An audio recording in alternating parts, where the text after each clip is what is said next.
Hey everyone, welcome back to the channel. Thanks for tuning in for another episode. I am down here in the basement bait shop starting to rig rods for the Redcrest on Lay Lake. Now, I got to tell you guys, this is one of those events that I hate rigging rods for, and that is because the baits and different techniques are basically endless. Now, in a good way, what that means is Lay Lake is an extremely versatile fishery, and the anglers are going to be able to choose kind of whatever they want to do. And having said that, it's a very good spotted bass fishery. It's also a good largemouth fishery. And I've never been to Lay Lake, so I've never fished it before. But based on everything that I can gather, it's kind of a 60-40 split. So there's about 60% of the fishery is spotted bass. The other 40% are largemouth, which in a normal total weight format would have me thinking that maybe spots are the better way to go. But in this event, we have a 2 pound minimum. And I know that this is part of the Coosa River. There's a lot of really good quality spotted bass in the lake. But I'd be willing to bet you that if you were looking at 2 pound spots versus 2 pound largemouth, it's probably about equal. So from that standpoint, you're going to be able to fish for spotted bass. You're going to be able to fish for largemouth. And you're talking about a fishery that is really a river. Lots of current flowing through this place. So even if you're on the down lake portion of the lake, you're going to be able to fish current. So not only now are you talking about an equal number of 2 pounders between largemouth and spotted bass, you're also talking about a fishery that's not just a lake, but it is very much current driven. So when you have current flowing through, it creates a whole nother bunch of different ways that you can fish. So I'm sitting down here rigging rods up, and generally what I do is I'll start writing down like the different baits that I want to actually rig up so I have for practice. And generally, I'll actually start this list kind of right after the previous tournament.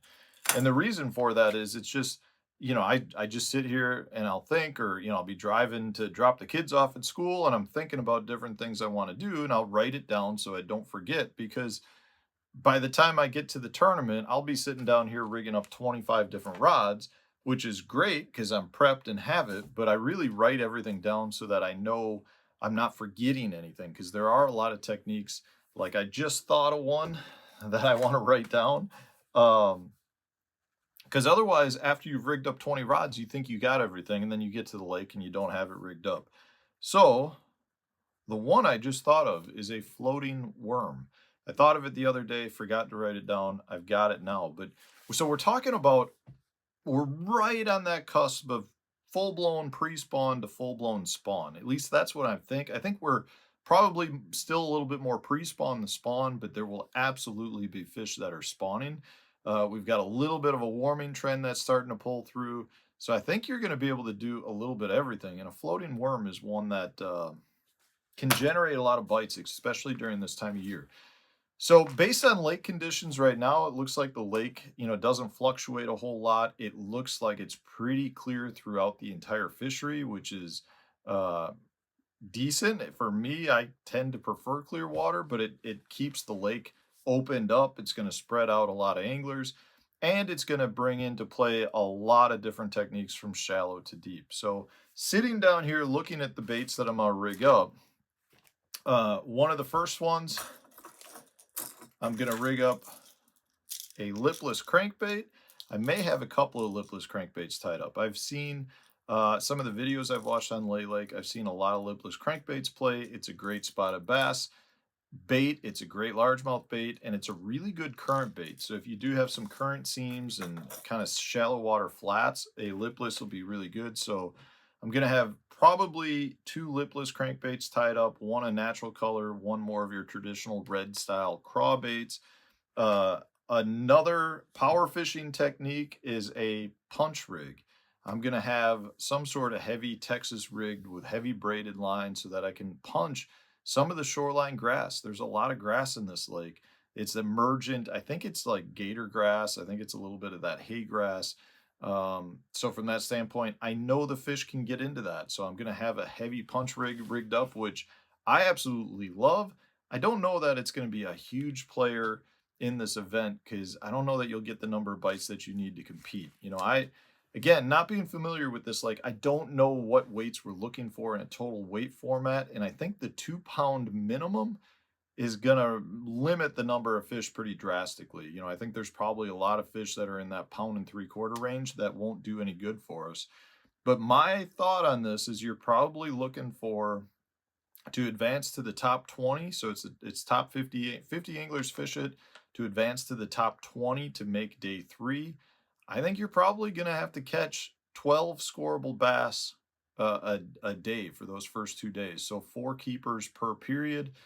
So if you're looking at a 2 pound average, you're probably looking at 25 to 28 pounds would be my guess per day to get you to day 3.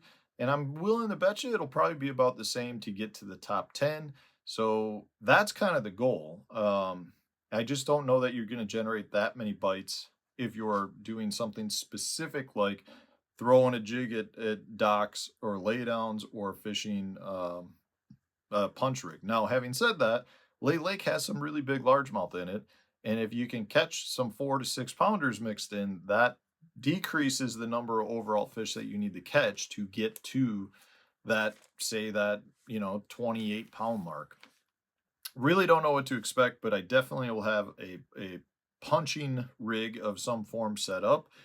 A frog could be a player, especially if we do have a warming trend and the fish are hitting the banks. I think a frog could be really good.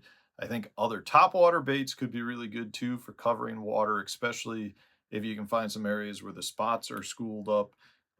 I think your traditional vibrating jigs, a swim jig, your spinner bait, those are all going to be tied on for me. Really good traditional power fishing baits.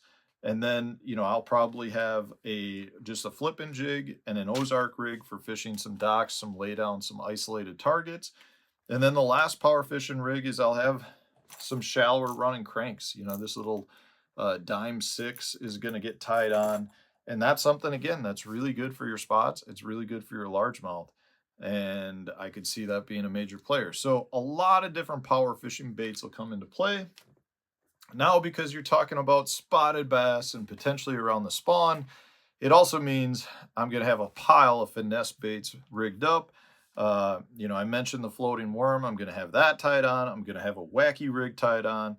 I'm going to have a shaky head, which is not generally my go-to, but I really do like shaky heads when fishing for spotted bass that are on the spawn or close to the spawn. Seems like a shaky head gets more bites for me than, say, a Ned rig. If I was fishing for smallmouth, I like the Ned rig over the shaky head, but with spots, I prefer the shaky head. So I'll be going with a shaky head, finesse swim baits on the core tackle tush, so a little 3.3 probably. I'll have tied up because spots have a hard time denying that. And then I'll probably have a drop shot rigged up as well. So almost every finesse tactic you could think of, I will have tied on and ready to go for both potentially fishing deep as well as shallow.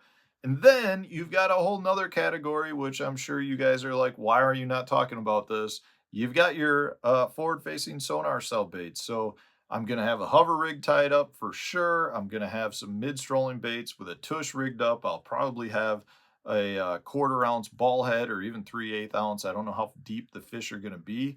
I tend to think they stay shallower when you're talking about currented lakes. So from that standpoint, I think the hover rig will probably be all that I need. But I'm going to have that. I'll have a jerk bait tied up.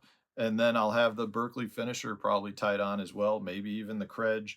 So I'm going to have a whole bunch of baits. I mean, I just rattled off an easy 20 different rods.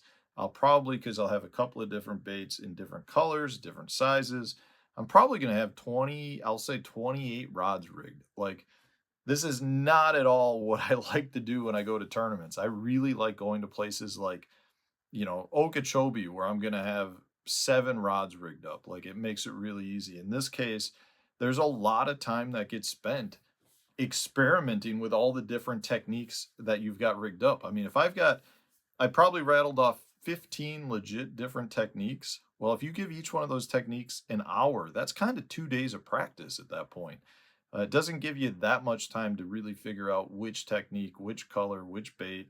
So I don't generally like to have a whole bunch of rods rigged. But in this case, I would rather rig them now versus spending the time during practice or the tournament rigging rods. I just prefer it that way. So I'm going to get started. I got a bunch of work to do here. I'm going to get started rigging them up, and hopefully we can figure out which bait these fish at Lay Lake want to eat that give me a shot at winning the Red Crest, because that's the ultimate goal.